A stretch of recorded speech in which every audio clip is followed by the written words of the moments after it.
Welcome to TFI Tuesday, where members of the State Support Team, Region 5, will share tidbits of each of the tiered fidelity inventory features.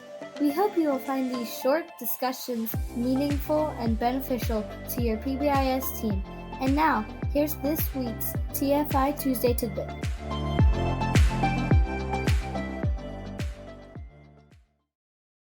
Hello and welcome to Season 2, Episode 1 of the State Support Team Region 5 TFI Tuesdays, where we hope to provide tidbits of information as it aligns to the features of the TFI and to provide a consistent message across our region. First thing we would like to do is introduce ourselves here at SSTR5. Returning this year, we have myself, Jessica Deddick. Hello, this is Marla. Hello, this is Matthew. And we would like to introduce our newest member of our PBIS PD team here at SSTR5. Welcome, Hendrik, to our team. We are so excited to have you with us. We are looking forward to learning more about you. Tell us a little bit about yourself, Hendrik. Thank you, Jessica. So I've been working in education for almost 20 years. I've held various roles from elementary and middle school teacher, counselor, middle school principal, to district administration, overseeing PBIS programming and MTSS program development. I first worked with Marla 8 years ago as a building administrator when my building was just beginning the PBIS journey, and I'm excited to be back with Marla and a part of the state support team and look forward to working with you all to build and support PBIS throughout Ohio. Hendrik, it is hard to believe that we are ushering in another school year. As our teams are preparing for this new school year, can you tell us a few things that they would want to keep in mind as they launch PBIS for this school year? Where would they start? Absolutely. In order to have a strong and vibrant PBIS program, you have to first build a diverse PBIS Tier 1 team who is going to actively participate in the PBIS process to advocate and promote its use throughout the building, not just in the classroom. Your team needs to include a Tier 1 systems coordinator, school administrator, a parent or family member, someone with behavioral expertise, someone with coaching expertise, someone who has knowledge of student academic and behavior trends, someone who is knowledgeable about building operations, and for high schools, you should have student input because what we feel is important as adults is not necessarily what high school students find important or find value in. Thank you, Hendrik. Once the PBIS team is in place, what are some of the first steps the team needs to take to ensure proper implementation? So once your teams are built, setting and sticking to meeting dates will be important to visit and revisit student data and staff implementation on a regular basis. Meetings should take place at least once a month with an organized agenda, meeting roles, minutes, and a current action plan. The action plan will help you guide your decision-making throughout the school year and should be revisited on a regular basis to make sure that goals are being met and necessary adjustments are being made to ensure student success. Start with last year's action plan and make necessary adjustments as a starting point while also looking at the previous year's SST feedback if your building applied for state recognition.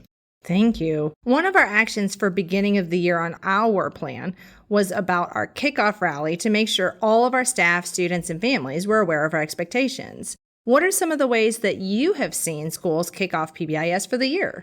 Great question. So one of the most powerful ways to kick off PBIS is welcoming students as they are getting off the bus or entering the building, as well as in their classroom.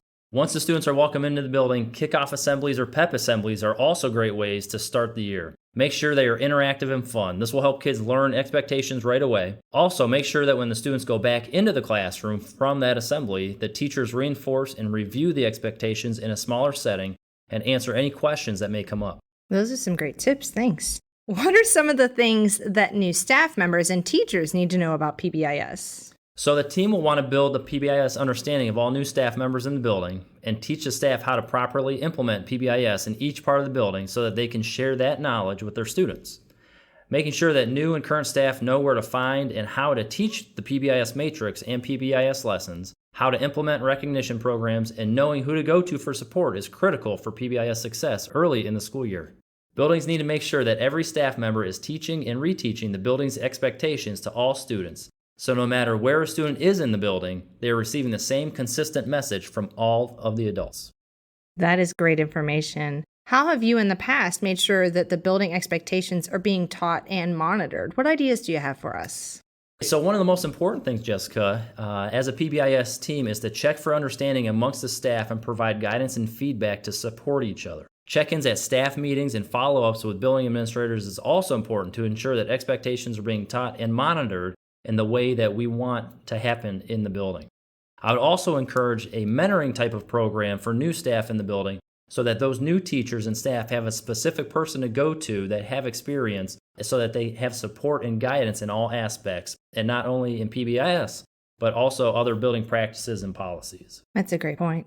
So we have our team in place. The new staff have an understanding of what PBIS is. How do we run an effective PBIS meeting, and what should be included to make sure that we are utilizing our time effectively and efficiently? So an effective PBIS meeting should be well organized, making sure to include a clearly defined purpose and specific goals that you want to achieve, whether it's reviewing data, discussing interventions, or planning upcoming activities. Having a clear focus will help them keep track in the meeting. The agenda should also include assigned roles such as a note taker, a timekeeper, facilitator, someone who is bringing relevant student academic and behavior data to the table so that the meeting can run smoothly and efficiently. There are 3 main areas that I would make sure to include in every agenda. The first thing I would do is start all meetings with positive recognitions and celebrations related to PBIS to boost morale and reinforce the importance of positive behaviors to the staff. Next, I would include a data review segment looking at behavioral data to identify any trends, areas of improvement, and successes so that you can inform decision making for the team. The data needs to be specific to what the needs of the building are at that time. Also, how are we going to address that data? Do expectations need to be retaught through booster lessons? Is it a large population of the students or just a classroom? Maybe the teacher needs specific support. Whatever data is being shared, it needs to be relevant and actionable. The third area would be an intervention review to discuss ongoing and completed interventions to evaluate their effectiveness based on the data presented. You can then make necessary adjustments to the interventions being provided if needed. Those are some great tips. Thank you. Is it necessary to have family input and involvement on a PBIS Tier 1 team? Absolutely. Having the input of a parent on a PBIS team is a key factor needed for a successful PBIS program. The parents really do bring a different perspective to the team and will provide key input and details for success. By having a parent on the Tier 1 team, it's going to help provide an outside look as to what may be needed to provide student support. Discussing strategies for communicating PBIS initiatives and progress to the wider school community while including parent and student input will only build the strength of PBIS in your building. Clear communication helps build and support everyone involved. Thank you, Hendrik, for sharing information on how to launch PBIS for the school year. And once again, welcome to SSTR5. Friends, thank you once again for joining us for TFI Tuesdays, which can be listened to on any day of the week. Don't forget, if you have any questions, do not hesitate to reach out to any one of us here at the SSTR5 PBIS team. Join us next time when we cover the new Self-Assessment Survey 4.0, or the SAS. Remember, you can find all of our TFI Tuesdays on our website. Until next time, be safe, be well, and remain positive.